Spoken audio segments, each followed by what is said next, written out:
देखिए UPSC prelims के लिए पीवाईक्यू को कैसे एनालिसिस किया जाता है और कितना यूजफुल होता है पीवाईक्यू, आज हम इस वीडियो में देखेंगे। इसे देखिए क्वेश्चन है 53 नंबर। डिजिटल रुपए के बारे में पूछा है। डिजिटल रुपए के संबंध में निम्न कथनों पर विचार कीजिए। ऑप्शन 1 है ये भारतीय रिजर्व बैंक आरबीआई द्वारा मौद्रिक नीति के रूप में जारी सॉवरेन करेंसी है, ठीक है। और दूसरा ऑप्शन है कि यह आरबीआई के बैलेंस शीट पर देयता के रूप में दिखाई देता है। तो अब ना जब ये क्वेश्चन आप पढ़ रहे हो तो आपके दिमाग में आना चाहिए कि मतलब कि जो डिजिटल रुपया है आरबीआई की देयता है, मीन्स आरबीआई की लायबिलिटी है। ये 2024 में पूछा है।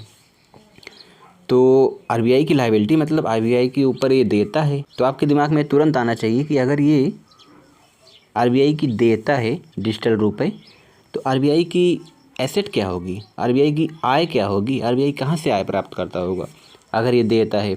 तो आप जाके गूगल करेंगे कि आरबीआई की आय क्या है, तो आपको मिलेगा आरबीआई के आय के स्रोत ये हैं, ये सब हैं। तो आप ये गूगल करके पढ़ेंगे और जब आप ये गूगल करके पढ़ेंगे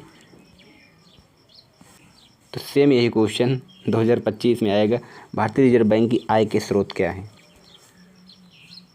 अब लोग कहेंगे कि पीवाईक्यू ज़्यादा यूज़फुल नहीं होता, तो देख लीजिए कैसे पीवाईक्यू यूज़फुल होता है। ये 2025 में आया है, डायरेक्ट क्वेश्चन आया है, समझ लो कि आरबीआई की आय के स्रोत क्या है, जो कि 2024 में डायरेक्ट पूछ चुका है कि आरबीआई की देयता है। तो बस आपको इतना सोचना होता है कि आरबीआई की देयता अगर ये है तो आरबीआई की आय क्या है, थोड़ा उल्टा, जस्ट ऑप्शन के अपोजिट सोचना होता है।